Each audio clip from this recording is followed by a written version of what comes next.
Hello friends, welcome back to super kitchen. இன்றைக்கி நம்ம ஒரு அரிசி வத்தல் தான் எப்படி செய்கிறதுன்னு பார்க்க போகிறோம். இதை 10 நிமிஷத்தில் ரெடி பண்ணிடலாங்க. இதுக்கு வெயில் அவசியமே இல்லைங்க. பிகினர்ஸ் கூட ரொம்ப ஈஸியாக செஞ்சிடலாம்.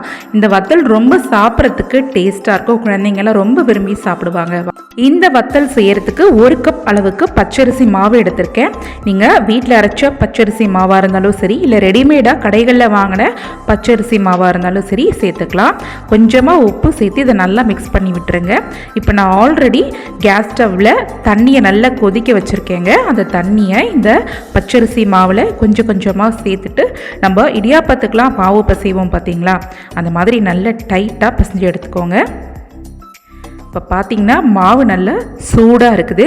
இப்போ இந்த மாவு கை பொறுக்கிற சூடு வந்ததுக்கப்புறமா இதை நல்லா ஈவனாக மிக்ஸ் பண்ணிவிட்டு ஒரு சப்பாத்தி மாவு மாதிரி பிசைஞ்சு சாஃப்டாக எடுத்து வச்சுக்கலாம். பாருங்கள், இந்த அளவுக்கு பிசைஞ்சதுக்கப்புறமா இப்போ இந்த மாவை ஒரு ஆரஞ்சு பழம் சைஸுக்கு உருண்டைகளாக உருட்டி எடுத்து வைக்க போகிறோம். பாருங்கள், இந்த சைஸ் உருண்டையாக இருந்தால் கரெக்டாக இருக்கும். இதே மாதிரி நான் மிச்ச மாவையும் எல்லாத்தையுமே உருண்டைகளாக பிடிச்சி எடுத்து வச்சிட்டேன். எனக்கு ஒரு 6 உருண்டை கிடச்சிருக்குங்க. இப்போ இந்த உருண்டைகள் எல்லாத்தையுமே இது மாதிரி நல்லா திரட்டி ஒரு சிலிண்டர் ஷேப்புக்கு மாற்றிடலாம். இந்த ஓரங்களை எல்லாத்தையுமே நல்லா ஃப்ளாட்டாக அட்ஜஸ்ட் பண்ணி விட்டுட்டு இந்த மாதிரி ஒரு சிலிண்டர் ஷேப்புக்கு அழகாக திரட்டி எடுத்து வச்சுக்கோங்க. பாருங்கள், எந்த விதமான கிராக்கும் இருக்கக்கூடாது. இதே மாதிரி நான் மித்த உருண்டைகள் எல்லாத்தையுமே இந்த ஷேப்புக்கு திரட்டி அழகாக எடுத்து வச்சுட்டேங்க. அடுத்ததாக கேஸ் ஸ்டவ்வில் ஒரு அகலமான பாத்திரத்தில் கொஞ்சம் கூடுதலாகவே தண்ணி வச்சு நல்லா கொதிக்க வச்சுக்கலாம்.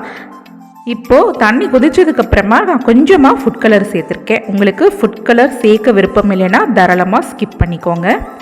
இப்போது தண்ணி நல்லா தளதளன்னு கொதிச்சதுக்கப்புறமா கேஸோட ஃப்ளேமை மீடியமாக மாற்றிட்டு நம்ம ரெடி பண்ணி வச்சுருந்த இந்த பீசஸ் எல்லாத்தையுமே கொதிக்கிற தண்ணியில் சேர்த்துக்கோங்க. சற்று நேரத்துலையே இது எல்லாமே வெந்துருங்க. பீசஸ் எல்லாமே நல்லா வெந்து மேலே மிதந்து வர ஆரம்பிக்கும்.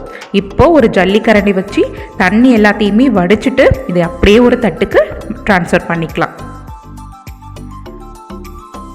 இதே மாதிரி எல்லா பீசஸையும் எடுத்து தட்டில் மாற்றிக்கலாம். இப்போ இது கையே வைக்க முடியாதுங்க, அந்த அளவுக்கு நல்ல சூடாக இருக்கும். ஸோ இது ஒரு அரை மணி நேரத்துக்கு அப்படியே விட்டுருங்க, நல்லா ஜில்லுன்னு ஆறி வரட்டும். இப்போ ஆறின இந்த பீசஸை நம்ம என்ன செய்ய போகிறோன்னா, இது மாதிரி ஒரு கத்தியை வச்சு சின்ன சின்ன ஸ்லைஸஸாக இந்த மாதிரி வில்லைகளாக வெட்டி எடுக்க போகிறோம். பாருங்கள், ரொம்ப தடிமனாக கட் பண்ணிட வேணாங்க. இந்த மாதிரி நைஸாக ஸ்லைஸாக கட் பண்ணிக்கோங்க. இப்போ இதே மாதிரி நான் எல்லா பீசஸையும் கட் பண்ணிவிட்டு இது மாதிரி ஒரு அகலமான தட்டில் நல்லா எட்ட போட்டு உலர வச்சுருக்கேன். பாருங்கள், பீசஸ் எல்லாமே இந்த மாதிரி தான் இருக்கும். இதை நம்ம இன்றைக்கி வெயிலெல்லாம் வச்சு காய வைக்கணுன்ற அவசியமே இல்லைங்க.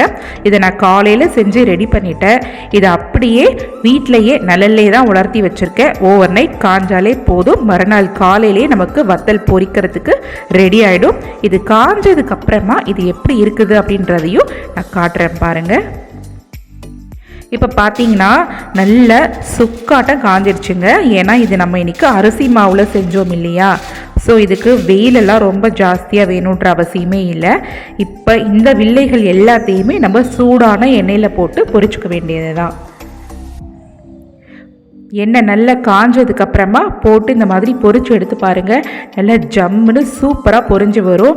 இது மாதிரி நீங்கள் பொரிச்சிட்டு குழந்தைங்களுக்கு ஸ்நாக்ஸ் பாக்ஸ்லலாம் ஸ்நாக்காக போட்டு கொடுத்தீங்கன்னா, இதில் நம்ம இன்றைக்கி காரெல்லாம் சேர்க்காததுக்கும் குழந்தைங்க நல்லா சூப்பராக லைக் பண்ணி சாப்பிடுவாங்க. நம்ம ஒரு எமர்ஜென்சி அர்ஜெண்ட்டாக வத்தல் தேவை அப்படின்ற பட்சத்தில் இந்த மாதிரியான ஒரு ஈஸி மெத்தடில் செய்யக்கூடிய வத்தலை செஞ்சுக்கலாம். வத்தல்னாலே ரொம்ப கஷ்டப்பட்டு பானையெல்லாம் வச்சு அரிசியெல்லாம் அரைச்சி அதுக்கப்புறம் அதை மாவாக்கி கிண்டி வெயிலில் நின்று உழக்கில் பிழியிற வேலையெல்லாம் ரொம்ப கஷ்டம்னு நினச்சிங்கன்னா நீங்கள் இந்த மாதிரி ஒரு ஈஸியான மெத்தடில் வத்தல் செஞ்சு பாருங்கள். ரொம்ப கிறிஸ்பியாக சாப்பிட்றதுக்கும் ரொம்ப டேஸ்ட்டாக இருக்கும். பிகினர்ஸ்கெல்லாம் இந்த மாதிரி மெத்தடில் செய்யக்கூடிய வத்தல் ரெசிபி ரொம்ப யூஸ்ஃபுல்லாக இருக்கும். கண்டிப்பாக ட்ரை பண்ணி பாருங்கள். ஓகே, இந்த ரெசிபி இன்றைக்கி பிடிச்சிருந்ததுன்னா நம்ம சேனலை இது வரைக்கும் சப்ஸ்கிரைப் பண்ணாதவங்க சப்ஸ்கிரைப் பண்ணிக்கோங்க. தேங்க்ஸ் ஃபார் வாட்சிங்.